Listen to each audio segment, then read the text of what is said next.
ओम शांति। आज 24 जनवरी 2022 के बाबा के अनमोल मधुर महावाक्य सुनेंगे। और आज की मुरली में बाबा विशेष बच्चों को देही अभिमानी बनने की प्रेरणा दे रहे हैं।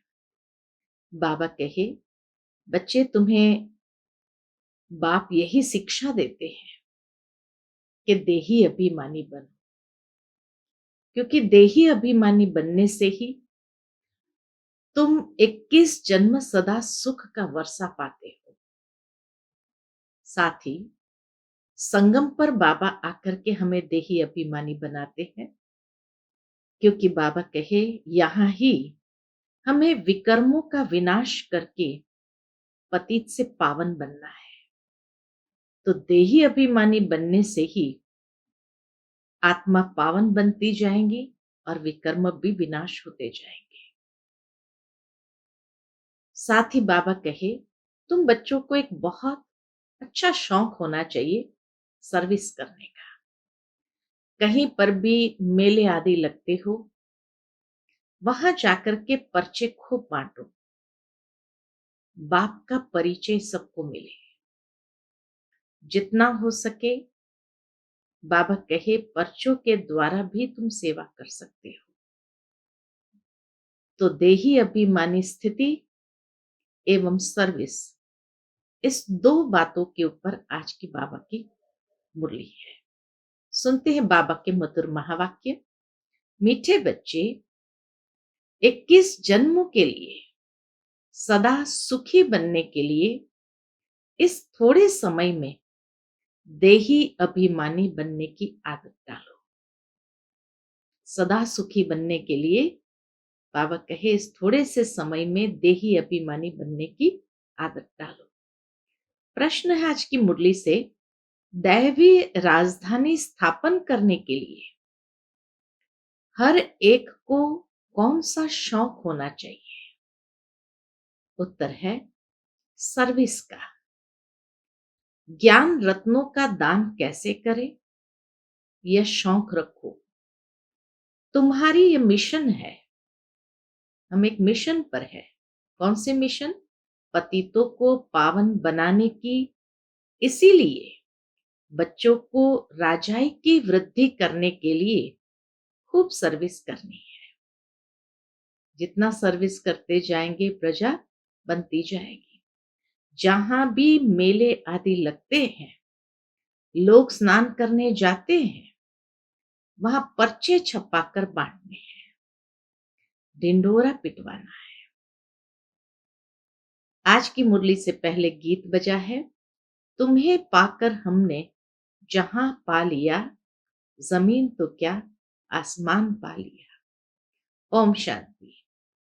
निराकार शिव बाबा बैठकर बच्चों को समझाते हैं कि बच्चे देही अभिमानी भव, अर्थात अपने को आत्मा समझो और बाप को याद करो। हम आत्मा है, हमको बाप पढ़ाते हैं। बाबा ने समझाया है संस्कार सब आत्मा में ही रहते हैं। जब माया रावण का राज्य होता है अथवा भक्ति मार्ग शुरू होता है तो देह अभिमानी बन जाते हैं, बॉडी कॉन्शियस में आ जाते हैं। फिर जब भक्ति मार्ग का अंत होता है तो बाप आकर बच्चों को कहते हैं अभी देही अभिमानी बनो, अभी देही अभिमानी बनो। तुमने जो जप तप दान पुण्य आदि किए हैं उनसे कुछ भी फायदा नहीं मिला। 5 विकार तुम्हारे में प्रवेश होने से तुम देह अभिमानी बन पड़े हो। रावण ही तुमको देह अभिमानी बनाता है। वास्तव में असुल तुम देही अभिमानी थे। सतयुग से लेकर के आत्मा बॉडी कॉन्शियसनेस में नहीं थी, सोल कॉन्शियसनेस में थी। तो इसीलिए बाबा कहे वास्तव में असुल तुम देही अभिमानी थे। फिर से अभी ये प्रैक्टिस कराई जाती है। हर कल बाबा ने ये प्रैक्टिस कराई है, फिर से बाबा ये प्रैक्टिस कराते हैं कि अपने को आत्मा समझो। देही अभिमानी बनने के लिए मुख्य बात है अपने को आत्मा समझो। ये पुराना शरीर हमको छोड़ नया जाकर के लेना है। सतयुग में ये 5 विकार होते नहीं है। देवी देवता जिनको श्रेष्ठ पावन कहा जाता है, वह सदैव आत्म अभिमानी होने के कारण 21 जन्म सदा सुखी रहते हैं। बहुत सुंदर बात यहाँ बाबा ने हम बच्चों के आगे रखी है कि सतयुग त्रेता युग में सदा सुखी कैसे रहते हैं। तो बाबा ने कहा क्योंकि वहां सभी आत्माएं आत्म अभिमानी स्थिति में है, वहां बॉडी कॉन्शियसनेस नहीं है, इसीलिए श्रेष्ठ है, पावन है और सदा सुखी है। तो बाबा कहे देवी देवता जिनको श्रेष्ठ पावन कहा जाता है, वह सदैव आत्म अभिमानी होने के कारण 21 जन्म सदा सुखी रहते हैं। फिर जब रावण राज्य शुरू होता है तो क्या होता है, देह अभिमान में आ जाते हैं। फिर जब रावण राज्य होता है तो तुम बदलकर आत्माभिमानी से बदलकर देह अभिमानी बन जाते हो। इनको सोल कॉन्शियस, देवी देवताओं को सोल कॉन्शियस और उनको बॉडी कॉन्शियस कहा जाता है। द्वापर युग से जो आत्माएं आई सब बॉडी कॉन्शियस कहा जाता है। निराकारी दुनिया में तो बॉडी कॉन्शियस और सोल कॉन्शियस का प्रश्न ही नहीं उठता है। वह है ही साइलेंस वर्ल्ड। यह संस्कार इस संगम युग पर ही होते हैं। तुमको देह अभिमान से देही अभिमानी बनाया जाता है। सतयुग में तुम देही अभिमानी होने के कारण दुख नहीं उठाते हो, क्योंकि नॉलेज है कि हम आत्मा है। इतना नॉलेज जरूर रहता है सतयुग में, हम आत्मा है। यहां तो सब अपने को देह समझते हैं। बाप आकर समझाते हैं, बच्चे अभी देही अभिमानी बनो तो विकर्म विनाश होंगे। श्रेष्ठ पावन सदा सुखी, और बाबा कहे विकर्म विनाश होंगे। फिर तुम विकर्माजीत बन जाते हो। शरीर भी है, राज्य भी करते हो, तो आत्म अभिमानी हो। ये नहीं कि परमधाम में जाकर के बैठ जाते, विकर्माजीत बन जाते हैं। शरीर भी है, राज्य भी करते हो, तो आत्म अभिमानी हो। यह जो तुमको शिक्षा मिलती है, इससे तुम आत्म अभिमानी बन जाते हो, सदैव सुखी रहते हो। सोल कॉन्शियस होने से ही तुम्हारे विकर्म विनाश होते हैं। इसलिए बाबा समझाते हैं, मुझे याद करते रहो तो विकर्म विनाश होंगे। क्योंकि बाबा को याद करने के लिए स्वयं को आत्म समझना जरूरी है, तो विकर्म विनाश होंगे। वह गंगा स्नान जाकर करते हैं, परंतु वह कोई पतित पावनी तो है नहीं। न योग अग्नि है जिससे विकर्म भस्म हो। गंगा में न अग्नि है, न बाबा कहे वो पतित पावनी है। ऐसे ऐसे मौके पर तुम बच्चों को सर्विस करने का चांस मिलता है। जैसा समय वैसी सर्विस। कितने ढेर मनुष्य स्नान करने जाते होंगे। कुंभ के मेले पर सब जगह स्नान करते हैं। कोई सागर पर, कोई नदी में भी जाते हैं। तो सबको बांटने के लिए कितने पर्चे छपाने पड़े। खूब बांटने चाहिए। पॉइंट ही सिर्फ यह हो, बाबा ये भी सिखाते हैं कि पर्चे में क्या लिखना है। बहनों भाइयों विचार करो, पतित पावन ज्ञान सागर और उनसे निकली हुई ज्ञान नदियों द्वारा तुम पावन बन सकते हो। वह इस पानी के सागर और नदियों से तुम पावन बन सकते हो। बाबा कहे लिखो, बहनों भाइयों विचार करो। पतित पावन ज्ञान सागर और उनसे निकली हुई ज्ञान नदियों द्वारा तुम पावन बन सकते हो। वह इस पानी के सागर और नदियों से तुम पावन बन सकते हो। इस पहेली को हल किया तो सेकंड में तुम जीवन मुक्ति पा सकते हो। राज्य भाग्य का वर्षा भी पा सकते हो। ऐसे ऐसे पर्चे हर एक सेंटर छपा ले। नदियां तो सब जगह है। नदियां निकलती है बहुत दूर से। नदियां तो जहां तहां बहुत है। फिर क्यों कहते हैं कि इसी नदी में स्नान करने से पावन होंगे? खास एक जगह पर इतना खर्चा कर तकलीफ करके क्यों जाते हैं? बाबा को भी वंडर लगता है कि खास एक जगह पर इतना खर्चा करके तकलीफ करके क्यों जाते हैं? ऐसे तो नहीं एक दिन स्नान करने से पावन हो जाएंगे। स्नान तो जन्म जन्मांतर करते हैं।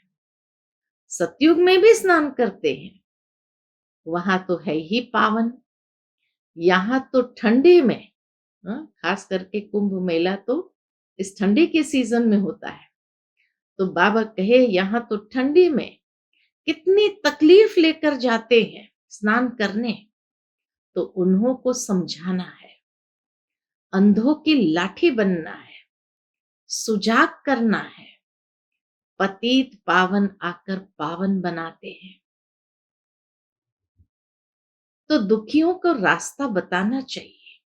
ये छोटे छोटे पर्चे सब भाषाओं में छपे हुए होने चाहिए। 1,00,000 2,00,000 छपाने चाहिए।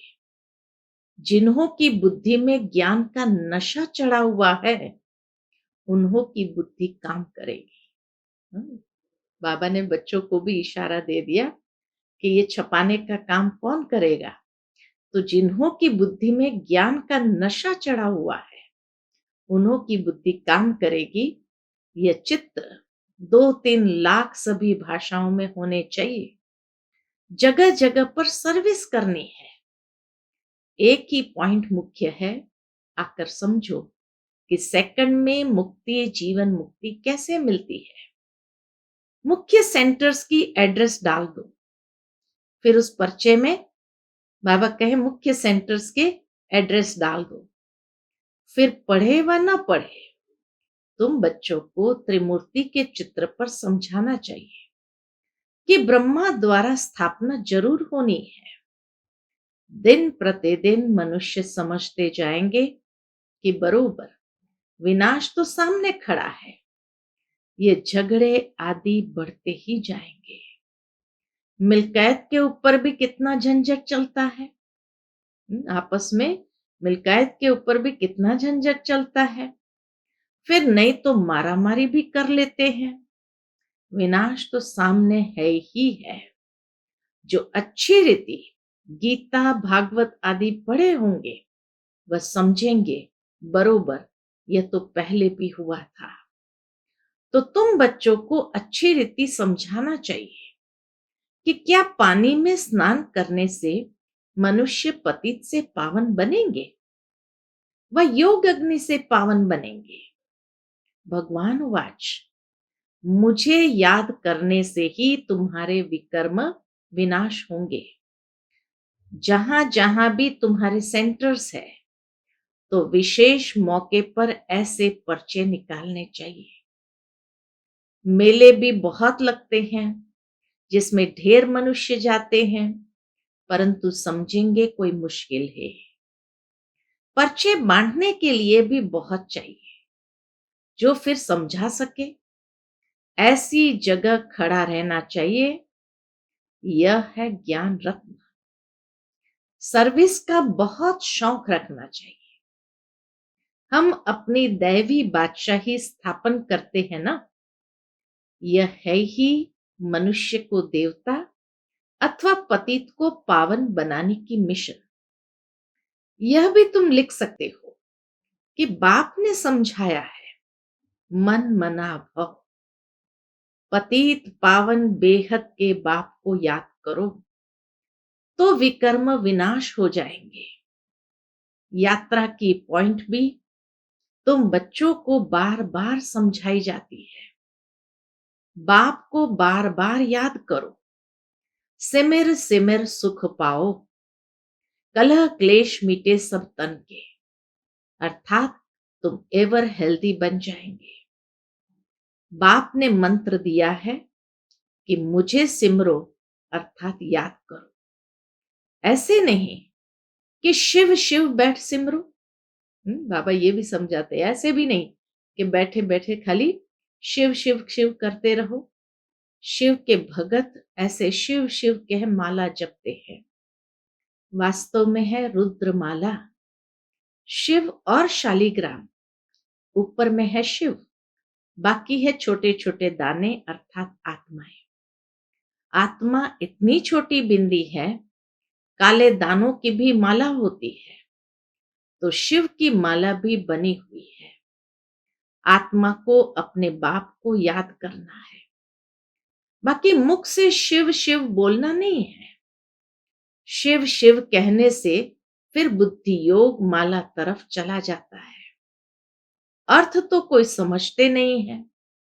शिव शिव जपने से विकर्म थोड़ी विनाश होंगे।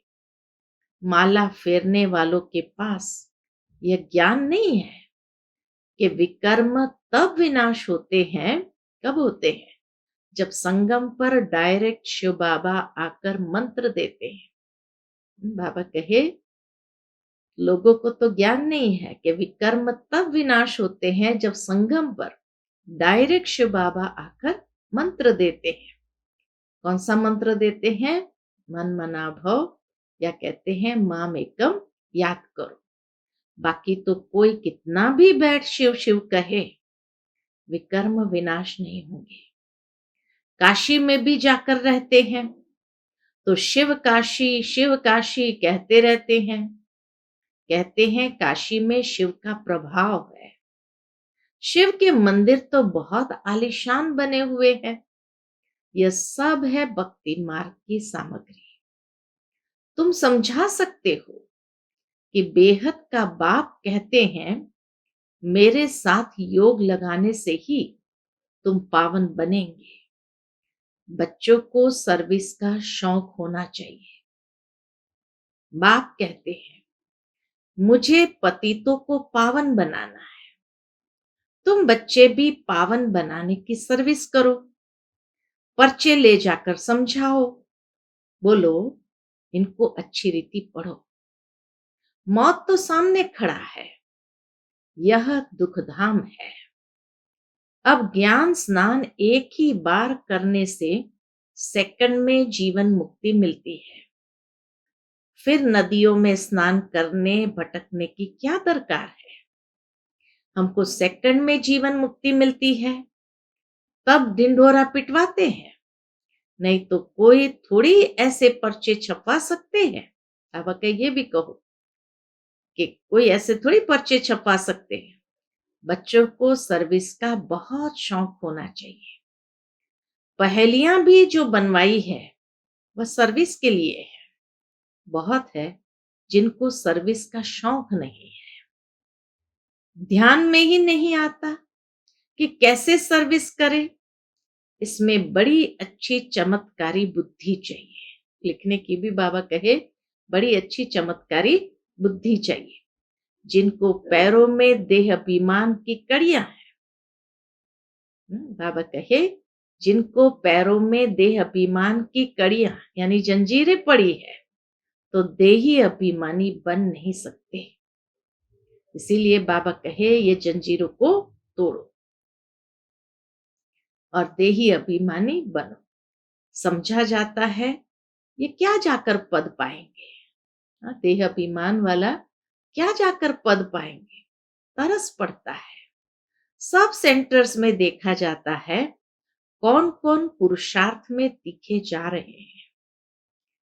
कोई तो अख के फूल भी है, कोई गुलाब के फूल भी है। हम फलाने फूल है। हम बाबा की सर्विस नहीं करते तो समझना चाहिए। क्या समझना चाहिए? हम अक के फूल जाकर बनेंगे। बाप तो बहुत अच्छी रीति समझा रहे हैं। तुम हीरे जैसा बनने का पुरुषार्थ कर रहे हो। कोई तो सच्चा हीरा है, कोई काले झुंझार भी है। हीरो में भी ऐसी क्वालिटी आती होंगी, तो बाबा कहे कोई काले झुंझार भी है। हर एक को अपना ख्याल करना चाहिए। हमको हीरे जैसा बनना है। अपने से पूछना है, हम हीरे जैसा बने हैं? अच्छा, मीठे मीठे सिकिलते बच्चों प्रति माता पिता बाप दादा का याद प्यार और गुड मॉर्निंग। रूहानी बाप की रूहानी बच्चों को नमस्ते। हम सब रूहानी बच्चों की रूहानी माता पिता बाप दादा को याद प्यार गुड मॉर्निंग और नमस्ते। नमस्ते। शुक्रिया बाबा, शुक्रिया। आज की मुरली से धारणा के लिए मुख्य सार है। पहली पॉइंट, देह अभिमान की कड़ियां यानी जंजीरें काट देही अभिमानी बनना है। देह अभिमान की कड़ियां जंजीरें काट देही अभिमानी बनना है। सोल कॉन्शियस रहने का संस्कार डालना है। दूसरी पॉइंट, सर्विस का बहुत शौक रखना है। बाप समान पतित से पावन बनाने की सेवा करनी है। सच्चा हीरा बनना है। आज का बाप दादा का मधुर वरदान हम बच्चों के प्रति है। कर्म करते हुए न्यारी और प्यारी अवस्था में रहे, हल्केपन की अनुभूति करने वाले कर्मातीत भव। कर्म करते हुए न्यारी और प्यारी अवस्था में रहे, हल्केपन की अनुभूति करने वाले कर्मातीत भव। कर्मातीत अर्थात न्यारा और प्यारा।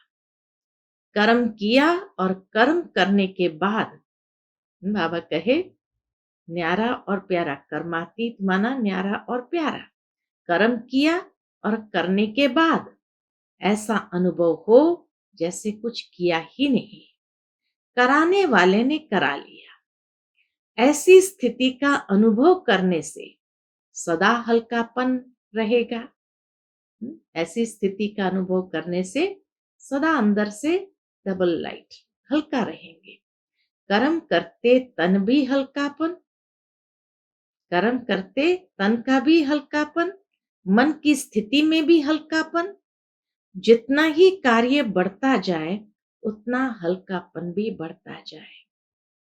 कर्म अपने तरफ आकर्षित न करे।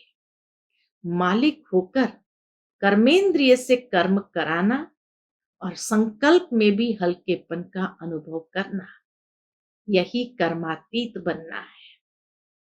आज का स्लोगन है, सर्व प्राप्तियों से सदा संपन्न रहो तो सदा हर्षित, सदा सुखी और खुश नसीब बन जाएंगे। सर्व प्राप्तियों से सदा संपन्न रहो तो सदा हर्षित, सदा सुखी और खुश नसीब बन जाएंगे। मातेश्वरी जी के मधुर महावाक्य सुनेंगे। मातेश्वरी जी के अनमोल महावाक्य किस विषय पर? तो मातेश्वरी कहे, किस्मत बनाने वाला परमात्मा, किस्मत बिगाड़ने वाला खुद मनुष्य। किस्मत बनाने वाला परमात्मा और किस्मत बिगाड़ने वाला खुद मनुष्य है। अब यह तो हम जानते हैं कि मनुष्य आत्मा के किस्मत बनाने वाला कौन है और किस्मत बिगाड़ने वाला कौन है। हम ऐसे नहीं कहेंगे कि किस्मत बनाने वाला बिगाड़ने वाला वही परमात्मा है। बाकी यह जरूर है कि किस्मत को बनाने वाला परमात्मा है और किस्मत को बिगाड़ने वाला खुद मनुष्य है।